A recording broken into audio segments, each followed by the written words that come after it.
What about preparation? Before a game, how does a billiard player prepare? I mean, runners would stretch, jog a lot, I suppose, and do cardio. Mm-hmm.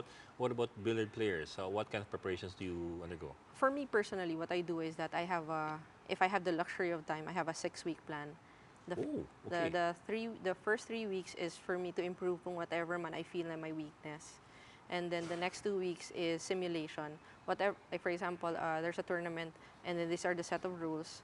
I follow those set of rules, and if possible, I would find kung saan man po yung same conditions. Like for example, the table, the cloth, the humidity, the temperature. I Oh my would try God. to find that.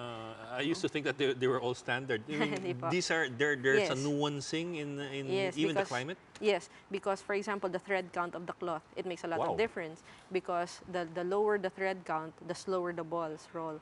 Tapos the higher, so the faster. So the spin of the balls are different also. When it's humid, it's also so medyo basa siya. Hmm. So medyo iba din yung roll. Mas makapal yung Yes, yes, hangin. parang in golf. Yeah. Parang in golf.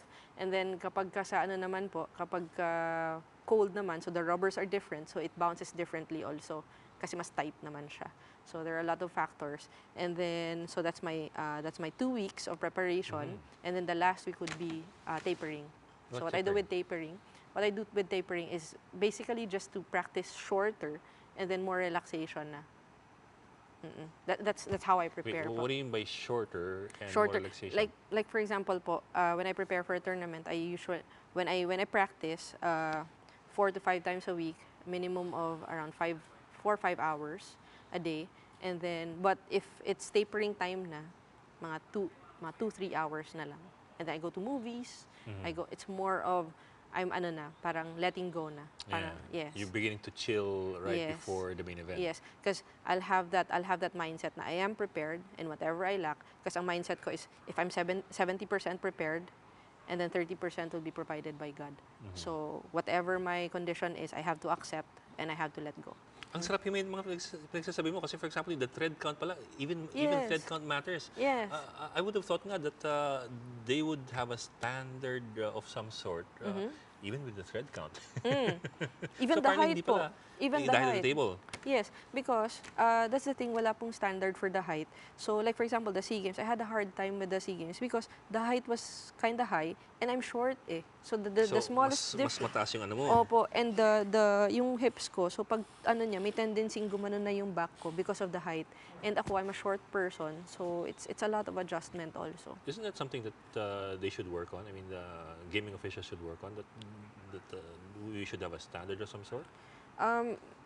They have a standard for the cloth or not the cloth, the size of the table or the pockets, but Yeah, when it comes to the height, they haven't set any standards yet. But I think it comes with, like for example, the SEA Games, because of the flooring, for it to be level, they had to, kumbaga parang hinabol po nila yung leveling. That's why the height was quite high.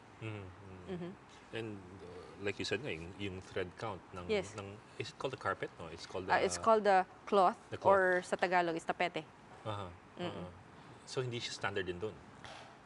That's the beauty of it also. Like for example, in bowling, they have different kinds of oil. I mean, yung patterns of oil. So I guess in different tournaments also, different thread counts, then you have to adjust. Kasi everyone's playing naman on the same condition eh. So whoever could adjust faster will win the game. My last question to you, is billiards an art or a science? Kasi kanina lang you were talking about your colleague na parang emotionless na, Yes. parang tok tok tok. Yes. Ano lang, parang nagbe-mental calculation na lang. Yes. So is it a science more than an art, or is it an art more than a science? That's interesting. You know, it's both, but it depends on the player. Like for example, for me it's na-outweigh ng science yung art, but I want it to be more of an art. Kasi parang sometimes I stress on the computations and everything, but I want it to be an art in a sense na gusto ko maging creative and just to enjoy it. And there's beauty and grace. Yes, definitely. Yes.